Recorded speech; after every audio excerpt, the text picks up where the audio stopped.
Hello friends, ready to solve channel में आपका स्वागत है। बेटा आज हम बात करेंगे कॉन्सेप्ट ऑफ सिमिलैरिटी। तो आइए देखते हैं कि सिमिलैरिटी क्या होती है, इसका बेसिक कॉन्सेप्ट क्या है और हम इसको ज्योमेट्री में कैसे अप्लाई करेंगे। आइए वन बाय वन देखते हैं। तो बेटा सबसे पहले हम बात करेंगे कुछ बेसिक कॉन्सेप्ट की। तो अगर कोई भी ज्योमेट्रिकल एंटिटी है, यानी कोई भी ज्यामितीय आकृति ली जाए बेटा, तो उसमें दो बातें होंगी, एक उसका आकार और एक उसका साइज। आकार यानी शेप। जैसे मान लीजिए मैंने कुछ आपके सामने, सपोज मैंने यहां पर कुछ ड्रॉ किया और मैं आपसे पूछूं कि बताइए इसका शेप क्या है, तो आप बोलोगे ये एक सिलेंडर है ना। या फिर मैंने ऐसा एक कुछ ड्रॉ किया और मैं पूछूं ये क्या है, तो आप बोलोगे ये एक सर्किल है। इसका मतलब ज्योमेट्री में कोई भी एंटिटी होती है तो उसका एक शेप होता है, उसकी एक बनावट होती है। शेप माने बनावट, आकार, या फिर इसी को हम बनावट भी कह सकते हैं। ठीक है, तो इसकी एक बनावट होती है। तो एक दूसरी क्या होगी, उसकी साइज। जैसे मान लीजिए ये बेलन है, इसकी कुछ लंबाई होगी, इसकी कुछ रेडियस होगी, त्रिज्या होगी। ऐसे सर्किल की भी कुछ त्रिज्या होगी, 2 सेंटीमीटर, 3 सेंटीमीटर, 10 सेंटीमीटर। तो किसी भी ज्यामितीय आकृति में बेटा दो बातें होती हैं, एक उसका बनावट यानी शेप और एक उसकी साइज। इन दोनों प्रॉपर्टीज के बेसिस पर दो इंपॉर्टेंट कॉन्सेप्ट ज्योमेट्री में होते हैं। एक को हम कहते हैं कॉन्ग्रुएंसी यानी सर्वांग समता, और एक को कहते हैं हम सिमिलैरिटी। सर्वांग समता 9th क्लास में आपने पढ़ा है ना। सर्वांग समता क्या था उसके बारे में हम थोड़ी सी बातचीत कर लेते हैं। सर्वांग समता कॉन्ग्रुएंट फिगर्स, दो फिगर सर्वांग सम कब कहलाते थे? Shape and size both are identical. दो ज्यामितीय आकृतियों की, दो ज्योमेट्रिकल फिगर्स की अगर शेप यानी बनावट, शेप का मतलब हो गया उनकी बनावट, ठीक है बेटा, और साइज माने उनकी माप, है ना, कि कितने सेंटीमीटर उनकी लेंथ है या विड्थ है या हाइट है या थिकनेस है, जो भी है, बोथ आर आइडेंटिकल। अगर दोनों सेम सेम हो जाए तब हम ऐसे ज्यामितीय आकृतियों को कॉन्ग्रुएंट फिगर्स कहते हैं। जैसे फॉर एग्जांपल मान लीजिए मैंने एक सर्किल ड्रॉ किया 2 सेंटीमीटर की त्रिज्या का, और एक दूसरा सर्किल ड्रॉ किया, ये भी 2 सेंटीमीटर की त्रिज्या का। अब दोनों का शेप, आकार क्या है, मैं पूछूं ये क्या है, तो बोलोगे एक सर्किल यानी वृत्त है। ये भी एक सर्किल या वृत्त है। इनका माप क्या है, इनका मेजरमेंट क्या है, साइज क्या है, तो बोलोगे ये भी 2 सेंटीमीटर रेडियस का सर्किल है, ये भी 2 सेंटीमीटर रेडियस का सर्किल है। इसका मतलब इन दोनों का शेप और साइज दोनों क्या हो गया, आइडेंटिकल हो गया। बनावट भी एक जैसी है, बनावट माने दोनों का आकार दोनों ही सर्कुलर है, दोनों का मेजरमेंट यानी माप वो भी सेम सेम है, 2 सेंटीमीटर का ये भी है, 2 सेंटीमीटर का ये भी है। तो फिर ये दोनों जो फिगर्स आपके सामने नजर आ रहे हैं कैसे फिगर्स हो जाएंगे, एक कॉन्ग्रुएंट फिगर हो जाएंगे। क्लियर? तो जब किसी भी दो ज्यामितीय आकृति की शेप और साइज आइडेंटिकल हो जाए तो वो दोनों फिगर कॉन्ग्रुएंट हो जाते हैं। ये बात हमने 9th क्लास में पढ़ी और उस पर हमने बहुत सारे थ्योरम्स और क्वेश्चंस ऑलरेडी कर रखा है। अब इसका जो दूसरा एस्पेक्ट है उस पर चलते हैं। अब सपोज दो ज्यामितीय आकृतियां हैं जिनका शेप तो एक जैसा है ना, मगर उनकी साइज डिफरेंट हो जाए। जैसे मान लीजिए कि मैंने दो सर्किल बना लिया, एक सर्किल है बेटा 2 सेंटीमीटर रेडियस का और एक सर्किल है बेटा 4 सेंटीमीटर रेडियस का। अब दोनों की बनावट तो सेम है, आकार तो दोनों का एक जैसा है, आइडेंटिकल, दोनों ही सर्किल है। मैं पूछूं ये कैसा आकार है, सर्कुलर, सर्कुलर शेप है यानी सर्किल है। इसका आकार कैसा है, सर्कुलर, यानी ये भी एक सर्किल है। क्या दोनों का साइज सेम है? नहीं, इसका साइज है 2 सेंटीमीटर रेडियस वाला ये है और ये 4 सेंटीमीटर रेडियस वाला है। तो इस बारी शेप तो आइडेंटिकल है, शेप आइडेंटिकल है, बट साइज जो है बेटा वो आइडेंटिकल नहीं है। और अब इसको हम कॉन्ग्रुएंट फिगर्स नहीं बोलेंगे। तो यहां पर एक नए कॉन्सेप्ट का जन्म हुआ और यही हमारे 10th क्लास की इस चैप्टर का बेस है। यहां पर जब केवल शेप आइडेंटिकल हो जाए तो ऐसे ज्यामितीय आकृतियों को हम सिमिलर या समरूप कहते हैं, है ना। तो ऐसे वाले जो फिगर्स होंगे क्या कहलाएंगे, सिमिलर फिगर कहलाएंगे, कि ये सिमिलर है, सिमिलर फिगर्स हैं। सिमिलर से माने देखने में एक जैसे हैं, है ना। सिमिलर का मतलब देखने में एक जैसे हैं, उनका आकार एक जैसा है, दोनों ही सर्कुलर है, मगर उनका साइज छोटा बड़ा हो सकता है। आगे बात समझ में? तो जब देखने में एक जैसे हों तो ऐसे ज्यामितीय आकृतियों को, ऐसे ज्योमेट्रिकल फिगर्स को हम सिमिलर कहते हैं। क्या ये बात समझ में आई? चलिए, तो सिमिलर फिगर्स के लिए क्या जरूरी है? शेप इज आइडेंटिकल, मतलब आकार में समान होंगे, उनकी बनावट एक जैसी होगी। इस आकार को मैं बनावट भी कह सकता हूं, ठीक है, उनकी बनावट एक जैसी होगी। साइज में डिफर, साइज अलग अलग हो सकते हैं, छोटे बड़े हो सकते हैं, माप भिन्न भिन्न होगा। क्लियर? ये बात समझ में आ गई? इस बात को और अच्छे से समझने के लिए मैं इसको ऐसे भी समझ सकता हूं कि आकार में परिवर्तन लाए बिना जुम विस्तार, यानी उसको फैलाया जा सके, जुम किया जा सके, या उसको श्रिंक, संकुचन माने श्रिंक करना है ना, उसको सिकोड़ना, सिकोड़ा जा सके, करके दूसरी आकृति प्राप्त कर सके। इसको ऐसे समझो बेटा कि जैसे मान लो कि हमारे पास एक छोटा सा सर्किल है, ये सर्किल है, और सपोज एक ये सर्किल है।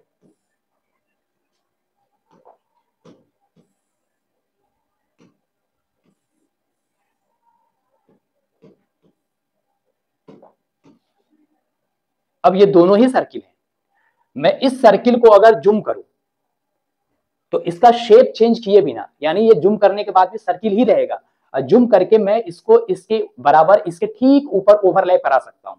क्लियर? जैसे मैं अगर इस वाले सर्किल को जूम करना शुरू कर दूं, ये लीजिए, तो जूम करने के बाद ये ठीक इस वाले सर्किल के ऊपर ऐसे ओवरलैप कर जाएगा। ये देखिए,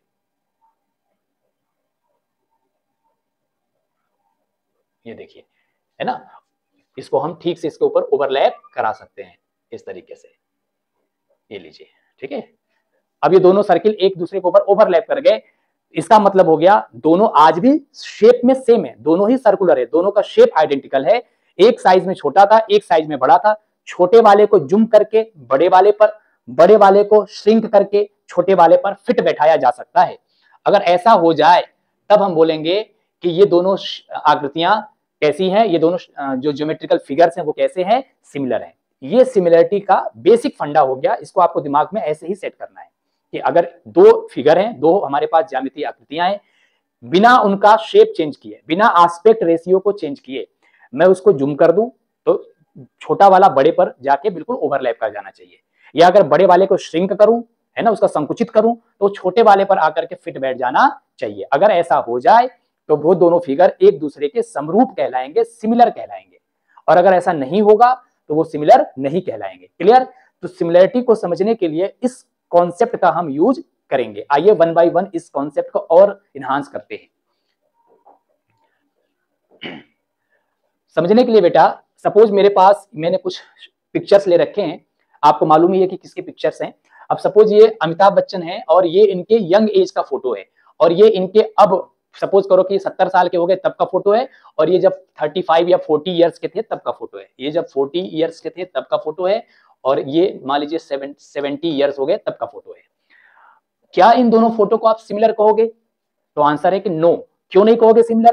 क्योंकि ये एक ही आदमी के फोटो है मगर अलग अलग टाइम के फोटो है, एज डिफरेंट है, तो आकार एक जैसा नहीं है। इसमें ये आदमी बूढ़ा नजर आ रहा है, इसमें आदमी जवान नजर आ रहा है, तो क्या दोनों का आकार एक जैसा है, दोनों का शेप एक जैसा है? नहीं ना, नहीं है। तो हम बोलेंगे कि ये दोनों फिगर क्या नहीं है, सिमिलर नहीं है। फिगर बिल्कुल एक जैसा, हूबहू एक जैसा हो, मतलब उनका चेहरा, रूप रंग एक जैसा दिख रहा हो, तब बोलूंगा कि मैं सिमिलर है ना। फोटो जैसे मान लीजिए एक ही फोटो है, एक मैंने पासपोर्ट साइज का बनवा लिया और एक मैंने बड़ा बनवा लिया, एल्बम साइज का फोटो। एक ही फोटो, एक छोटा बना लिया, एक बड़ा बना लिया, एक पासपोर्ट साइज का बनवा लिया अपने फॉर्म में पेस्ट करने के लिए, और एक एल्बम में घर में लगाने के लिए बड़ा फोटो बनवा लिया। समझ में आ गई बात? तो ये दोनों फोटो कैसे कहलाएंगे? सिमिलर कहलाएंगे, क्योंकि एक ही फोटो से एक मैंने छोटी कॉपी बनवाई है और एक बड़ी कॉपी बनवाई है, तो दोनों आइडेंटिकल है। इसको ये और ये बिल्कुल एक जैसे हैं, नाक, मुंह, दांत, आंख, कान सब एक जैसा नजर आएगा, तो मैं बोलूंगा कि ये दोनों सिमिलर हैं, ये एक ही टाइम के फोटो हैं। मगर एक ही आदमी के फोटो दो अलग अलग समय के लिए जाएं, जैसे यहाँ पर आप देख सकते हो, यहाँ पर आप देख सकते हैं कि झुर्रियां पड़ी हुई है, ये आदमी बूढ़ा हो गया, इसमें ये जवान आदमी है, तो हम कहेंगे कि ये दोनों सिमिलर नहीं है। तो सिमिलरिटी समझ में आ गई? सिमिलरिटी का मतलब शेप एक जैसा होना चाहिए, बनावट एक जैसी होनी चाहिए, एक जैसा ही सब कुछ दिखना चाहिए, तब हम बोलेंगे कि सिमिलर है, अदरवाइज वो सिमिलर नहीं है। ठीक है, चलिए। अब सपोज मेरे पास दो लाइन सेगमेंट है, दो रेखाखंड है बेटा, सपोज इनके कुछ नाम दे देता हूं। सपोज ये AB है और ये CD है। अब हमें ये जानना है कि क्या ये दोनों सिमिलर हैं। तो सिमिलरिटी के लिए क्या देखना है, इनकी बनावट, इनका शेप देखना है। तो मैं पूछूं कि ए बी का शेप क्या है, तो आप बोलोगे A B is a line segment, या हिंदी में बोलोगे रेखाखंड है। ए बी क्या है, रेखाखंड है। फिर मैं आपसे पूछूं कि सी डी क्या है, तो अगेन बोलोगे कि C D is a line segment. C D again एक लाइन सेगमेंट यानी रेखाखंड है। तो ए बी भी एक रेखाखंड है और सी डी भी एक रेखाखंड है, यानी दोनों की बनावट कैसी हो गई, दोनों की बनावट आइडेंटिकल हो गई, एक जैसी हो गई, सेम सेम हो गई। दोनों की शेप, बनावट एक जैसी है, मगर साइज आप देख सकते हैं साइज छोटी बड़ी है, तो साइज डिफर कर गई है ना, मगर शेप एक जैसी हो गई। तो इसका मतलब ये दोनों जो लाइन सेगमेंट ये कैसे हो गए, सिमिलर हो गए। और यहां से हमें कॉन्सेप्ट मिला कि two line segments are always similar. तो दो लाइन सेगमेंट कैसे भी बना दी जाए, ये नहीं कि पैरेलल होंगी तभी, आड़ी तिरछी कैसे भी बना दो, कैसे भी बना दो, अगर दो लाइन सेगमेंट है तो वो लाइन सेगमेंट हमेशा और हमेशा सिमिलर होंगी। क्यों सिमिलर होंगी, क्योंकि उनका शेप, उनकी बनावट एक जैसी हो गई है ना। उनके ओरिएंटेशन, उनके झुकाव से हमें मतलब नहीं है कि वो 30 डिग्री पर झुकी है, कि 45 डिग्री पर झुकी है, क्लॉकवाइज झुकी है, कि एंटी क्लॉकवाइज है, वर्टिकल है, हॉरिजॉन्टल है, डजंट मैटर। मैटर ये करता है कि उनका शेप कैसा है, और आंसर है कि उनका शेप लाइन सेगमेंट है। ठीक है, चलिए अब सपोज मेरे पास दो इक्विलेटरल ट्रायंगल है, two equilateral triangles are always similar. अब बेटा अगर दो समबाहु त्रिभुज है, सम इक्विलेटरल माने समबाहु, जिनकी भुजाएं समान है। अब आपको मालूम है अगर दो समबाहु त्रिभुज है तो एक को जूम करके दूसरे पर बैठाया जा सकता है ना। एक छोटे समबाहु त्रिभुज को बड़ा करेंगे तो दूसरे वाले समबाहु त्रिभुज पर जाके फिट बैठ जाएगा, और बड़े वाले को अगर छोटा किया जाए, उसको श्रिंक किया जाए तो छोटे वाले पर आके बैठ जाएगा। और इस तरीके से हम कह पाएंगे कि दो समबाहु त्रिभुज सदैव क्या होते हैं बेटा, समरूप होते हैं ना, ऑलवेज सिमिलर, प्रोवाइडेड दैट के दोनों समबाहु त्रिभुज होने चाहिए। अब एक समबाहु ले लिया जाए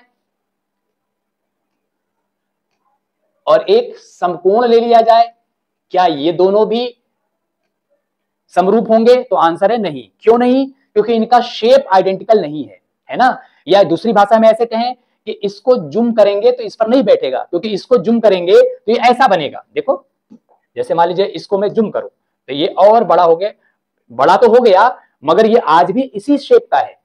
और अगर मैं राइट एंगल ट्रायंगल ले लूं बेटा, सपोज मैंने एक राइट एंगल ट्रायंगल ले लिया, इसको कल को मैं बड़ा करूं तो देखो बड़ा करने के बाद भी ये राइट एंगल ही है ना, इसका शेप ऐसा ही है, केवल ये बड़ा हो गया है। कल को मैं इसको छोटा करूंगा ऐसे, तो छोटा करने पर ये किसी राइट एंगल पर तो आके देखो ओवरलैप कर जाएगा, मगर ये इक्विलेटरल ट्रायंगल पर ओवरलैप नहीं करेगा। आई बात समझ में। इसलिए केवल दो ट्रायंगल सिमिलर नहीं होते, दो इक्विलेटरल ट्रायंगल सिमिलर होंगे, क्योंकि दो ट्रायंगल में तो एक इक्विलेटरल यानी एक समबाहु भी हो सकता है और एक समकोण भी हो सकता है। अब समबाहु वाला समकोण के सिमिलर नहीं होगा, क्योंकि इसके कोण 60-60 डिग्री के हैं और इसका कोण 90 डिग्री का है, तो इस केस में ये दोनों सिमिलर नहीं होंगे। तो कोई भी दो त्रिभुज सिमिलर नहीं होते हैं, दो समबाहु त्रिभुज है तो यस वो सिमिलर होंगे। ठीक है, चलिए two circles are always similar. Yes, अभी हमने आपको ये बात सिखाया था कि अगर हम इस छोटे वाले को बड़ा करें, जूम करें, तो देखो ये इस पर आके बिल्कुल ओवरलैप कर जाएगा, है ना। देखो अगर मैं इसको लाके यहां पर करूं, देखो ये देखो देखो है ना, इस पर आके क्या कर गया, ओवरलैप कर गया बेटा। बात समझ में आ गई। तो इसको हमने जूम कर दिया तो ये दूसरे वाले पर जाके ओवरलैप कर गया। ऐसे अगर मैं बड़े वाले को श्रिंक करूं तो ये भी आके इस पर ओवरलैप कर जाएगा। तो जब एक आकृति को बिना उसके बनावट में परिवर्तन किए, बिना उसके शेप को चेंज किए, जूम करके या श्रिंक करके एक दूसरे पर ओवरलैप किया जा सके, तब वो दोनों आकृतियां, वो दोनों शेप, वो दोनों बनावट सिमिलर कहलाएंगे। यहां पर त्रिभुज के केस में आपने देखा कि जैसे समकोण त्रिभुज था, जैसे ये समबाहु त्रिभुज है, हम इसके शेप को चेंज नहीं कर रहे हैं, हम इसके भुजाओं के जो ओरिएंटेशन है, साइड्स का जो ओरिएंटेशन है उसको चेंज नहीं कर रहा हूं, केवल साइज को छोटा बड़ा कर रहा हूं। साइज को छोटा बड़ा करके ये इस पर बैठ जाएगा, ये इस पर बैठ जाएगा, मगर ये समकोण त्रिभुज पर नहीं बैठेगा, या समकोण त्रिभुज इस पर नहीं बैठेगा, और इसलिए बोलेंगे कि ये सिमिलर नहीं है। आई होप कि आपको पिक्चर क्लियर हो गई होगी। चलिए two squares are always similar, यानी दो वर्ग सदैव समरूप होते हैं। क्यों, क्योंकि अगर मैं इसको बिना छेड़े, बिना इसके शेप को चेंज किए, है ना, लंबाई चौड़ाई का रेशियो चेंज किए बिना अगर मैं इसको जूम करूं छोटे वाले को तो बड़े पर बैठ जाएगा, बड़े वाले को चेंज करो तो छोटे पर बैठ जाएगा, है ना। आस्पेक्ट रेशियो सेम, जिस अनुपात में लंबाई बढ़ेगी उसी अनुपात में चौड़ाई बढ़ेगी, तो उस केस में छोटा वर्ग बड़ा होके बड़े पर बैठ जाएगा, बड़ा वर्ग छोटा होके छोटे पर बैठ जाएगा। और इस केस में आप बोलोगे कि दोनों की दोनों आकृतियां कैसी हो गई बेटा, समरूप हो गई, सिमिलर हो गई। तो आई होप कि आपको ये बेसिक बात समझ में आ गई होगी। सिमिलरिटी को ऐसे भी समझ सकते हैं बेटा कि जैसे आपके जब आपका घर बनता है तो आप अपने घर का एक नक्शा बनवाते हो, एक ड्राइंग बनवाते हो, है ना। आप किसी भी इंजीनियर से आप एक नक्शा बनवाते हो और उस नक्शे को आप मिस्त्री या कॉन्ट्रैक्टर को देते हो। कॉन्ट्रैक्टर उस आपके प्लॉट को उसी शेप में, जिस शेप का आपने नक्शा बनवाया, जैसा जैसा मेजरमेंट किया, जितनी लेंथ, जितनी विड्थ, कमरे की लंबाई कितनी, कमरे की चौड़ाई कितनी, बाथरूम कितना, किचन कितना, आंगन कितना, बिल्कुल एग्जैक्टली मेजरमेंट करके वो बनाता है और इसी नक्शे का हूबहू कॉपी आपका घर होता है, हाँ या ना। तो ये जो नक्शा है और आपका जो घर बना, दोनों एक दूसरे के क्या हो गए, सिमिलर हो गए। आप अपने घर की लेंथ विड्थ यहीं से मेजर करके, ड्राइंग से ही मेजर करके, नक्शे से ही बता सकते हो कि ये वाला कमरा 10 बाई 15 का है, ये वाला कमरा 7 बाई 8 का है या 8 बाई 7 का है, हाँ या ना। तो हमारा जो घर होता है वो हमारे घर का जो नक्शा होता है, जो ड्राइंग होती है, उसका बिल्कुल रेप्लिका होता है, माने दोनों एक दूसरे के क्या होते हैं, सिमिलर होते हैं।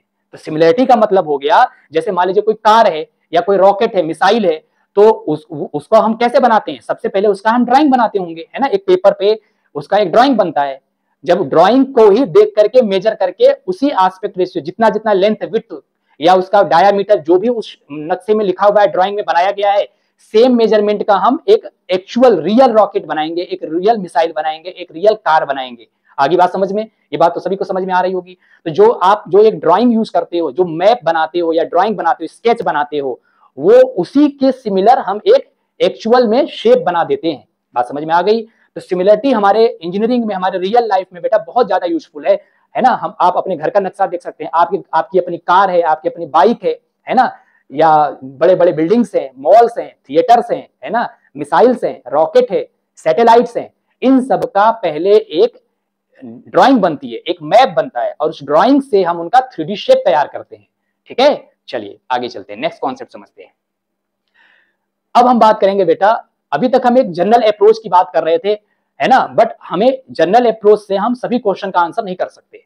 अब हमें एक एक्चुअल मैथमेटिकल अप्रोच चाहिए, जिससे दो पॉलीगन मुझे दे दिए जाए, तो मैं कैसे बताऊंगा कि ये दोनों पॉलीगन सिमिलर है या नहीं है ना। वहां पर मेरे पास जूम करने के लिए या श्रिंक करने के लिए हमारे पास कोई डिवाइस नहीं होगी, और कई बार केवल जूम श्रिंक करना या जूम करना वाला जो कॉन्सेप्ट है वो हम उतने एग्जैक्टली विजुलाइज नहीं कर पाते और कई बार हमसे गलतियां हो जाएंगी। इसलिए हमें कोई मैथमेटिकल कॉन्सेप्ट चाहिए, है ना, केवल तुक्केबाजी से हम काम नहीं कर सकते। तो आइए मैथमेटिकल कॉन्सेप्ट क्या है। तो सिमिलरिटी ऑफ पॉलीगन्स, दो पॉलीगन सिमिलर कब कहलाए। अब पॉलीगन में बेटा ट्रायंगल भी, त्रिभुज भी आएगा, क्वाड्रिलेटरल भी आएगा, पंचभुज, षटभुज, पेंटागन, हेक्सागन, जितने भी होते हैं सभी पॉलीगन की बात हो रही है। ठीक है, तो two polygons are similar if, दो पॉलीगन सिमिलर कब होते हैं। First point, corresponding angles are equal. दो पॉलीगन के सिमिलर होने की सबसे पहली शर्त हो गई कि उनके करस्पॉन्डिंग एंगल्स, करस्पॉन्डिंग एंगल माने बेटा संगत कोण, संगत कोण समान होने चाहिए। ठीक है, बराबर बराबर होने चाहिए। दूसरा, ratio of corresponding sides are equal, जो संगत भुजाएं होंगी बेटा उनका अनुपात समान होना चाहिए। आइए इस बात को मैं आपको एक्सप्लेन करता हूं। सपोज मेरे पास एक त्रिभुज है ए बी सी और इसकी भुजाएं हैं 3 सेंटीमीटर, 3 सेंटीमीटर, 3 सेंटीमीटर, और एक दूसरा त्रिभुज बना लिया बेटा मैंने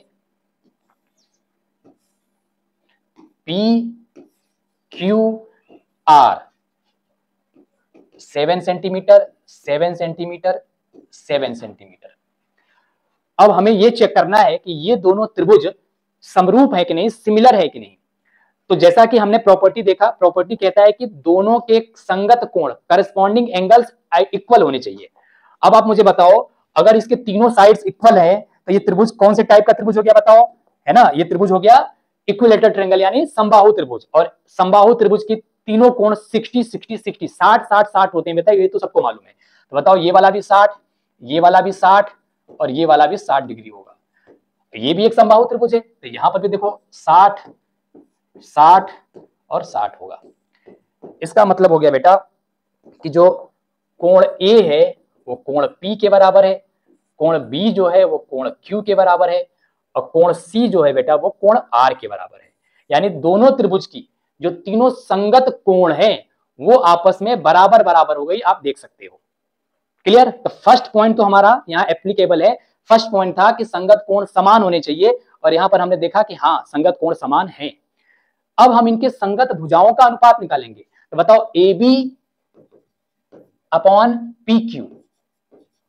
तो ए बी की वैल्यू है 3, पी क्यू की वैल्यू है 7, तो इसका रेशियो आ गया 3/7। Similarly BC upon Q R, हम बीसी और क्यू आर का अनुपात निकालेंगे बेटा। तो बीसी है 3, क्यू आर है 7, देखो अगेन आ गया 3/7। Similarly AC upon P R, AC है 3, पी आर है 7। आप देख सकते हो कि करस्पॉन्डिंग साइड्स, यानी इस साइड का इसके साथ, इस वाली का इसके साथ और इस वाली का इसके साथ रेशियो क्या आ गया, इक्वल आ गया। यानी दोनों ही क्राइटेरिया सेटिस्फाई कर गई। पहली, तीनों के करस्पॉन्डिंग एंगल्स यानी संगत कोण बराबर हो गए। दूसरा, जो करस्पॉन्डिंग साइड्स है, संगत भुजाएं हैं, उनका अनुपात भी बराबर, देखो 3/7 3/7 3/7 आ गया। और अब हम कह सकते हैं कि हाँ ये दोनों त्रिभुज समरूप है। क्लियर। तो इस तरीके से जब भी हमें कोई क्वेश्चन मिलेगा, ये दोनों सिमिलरिटी की क्राइटेरिया हम अपने उस क्वेश्चन में लगाएंगे और फिर वहां से आंसर करेंगे। ठीक है, आइए नेक्स्ट क्वेश्चन करते हैं। अब सपोज बेटा मेरे पास दो चतुर्भुज है, क्वाड्रिलेटरल है, एक है एबीसीडी और एक है पीक्यूआरएस, और आपसे कह रहा है कि बताओ कि क्या ये दोनों समरूप हैं। तो कैसे चेक करोगे समरूपता, बताओ क्या क्राइटेरिया है। तो पहला तो ये कि इनके करेस्पॉन्डिंग एंगल को खोजते हैं। आइए देखो, angle A equal to angle P equal to 105। आप देख सकते हो कि ए और पी दोनों ही बराबर हैं। Angle B equal to angle Q equal to 100, ये भी बराबर है। Angle C equals to angle R equals to 70 degree. ऐसे ही बेटा angle S equal to angle D equal to 85 degree. तो करेस्पॉन्डिंग एंगल्स क्या हो गए, बराबर हो गए। करेस्पॉन्डिंग एंगल्स आर इक्वल, है ना। संगत कोण क्या हो गए बेटा, समान हो गए। संगत कोण समान है। क्लियर। तो फर्स्ट क्राइटेरिया तो एप्लीकेबल है। सेकंड क्राइटेरिया है कि संगत भुजाओं के अनुपात भी समान होने चाहिए। अब अगर मैं A B upon P Q निकालू, तो देखो ए बी है 1.5 और पी क्यू है बेटा 3.0। तो 1.5 से 3.0 को कट करोगे तो ये हो जाएगा 1/2, क्योंकि 1.5 का दुगना 2 टाइम्स करने पर 3 मिलता है। ऐसे ही बेटा अगर कल को मैं BC upon Q R find करूं, तो देखो बीसी है 2.5 और क्यू आर है 5.0। 2.5 से 5 को कट करोगे अगेन 2 टाइम्स, तो देखो ये 1/2 आ गया। ऐसे ही कल को अगर मैं बेटा यहां पर एस आर और डिवाइड में डीसी फाइंड करूं, तो बताओ एस आर है 4.8 और डीसी है 2.4। तो उल्टा कर लेते हैं, क्योंकि पहले मैं इस वाले क्वाड्रिलेटरल के साइड्स को लिख रहा हूं। तो ये लीजिए, मैंने यहां पर सी डी लिख लिया, C D upon S R. C D है 2.4, एस आर है 4.8, कट करेंगे तो आएगा देखो 1/2। क्लियर। ऐसे ही बेटा कल को अगर मैं AD upon P S, again देखो एडी है 2.1 और पी एस है बेटा 4.2, चलिए कट करिए तो देखिए अगेन आ गया 1/2। तो आपने देखा कि चारों संगत भुजाओं के अनुपात, देखो यहां भी 1/2, यहां भी 1/2, यहां भी 1/2 और यहां भी 1/2। इसका मतलब चारों संगत कोण बराबर हैं और सभी संगत भुजाओं के अनुपात भी बराबर है। इसका मतलब ये दोनों आकृतियां जो सामने दिख रही हैं, ए बी सी डी और पी क्यू आर एस, ये समरूप आकृतियां कहलाएंगी, सिमिलर शेप कहलाएंगे। बात समझ में आ गई। तो पॉलीगन की सिमिलरिटी कैसे देखनी है, क्या ये बात क्लियर हो रही है। चलिए नेक्स्ट एग्जांपल देखते हैं। अब बेटा हमारे पास देखो यहाँ पर ए बी सी डी एक स्क्वायर है, 3 सेंटीमीटर 3 सेंटीमीटर 3 सेंटीमीटर 3 सेंटीमीटर, और पी क्यू आर एस एक आयत है, रेक्टेंगल है, क्योंकि इसके देखो ये दोनों साइड्स 3.5 सेंटीमीटर और ये दोनों साइड्स 3 सेंटीमीटर है, यानी लेंथ और विड्थ अलग अलग है। जब लेंथ और विड्थ अलग अलग है तो वो आयत है, रेक्टेंगल है, और यहाँ पर लेंथ विड्थ सब इक्वल है तो वो एक स्क्वायर है। अब मुझे चेक करना है कि क्या ये दोनों सिमिलर हैं। तो सिमिलरिटी के लिए फर्स्ट क्राइटेरिया क्या है, फर्स्ट क्राइटेरिया है एंगल का। तो एंगल की बात करें अगर, तो देखो यहाँ इसके भी सभी एंगल 90 डिग्री हैं और इसके भी सभी एंगल 90 डिग्री हैं। तो एंगल तो corresponding angles are equal. First criteria तो सेटिस्फाई कर गई।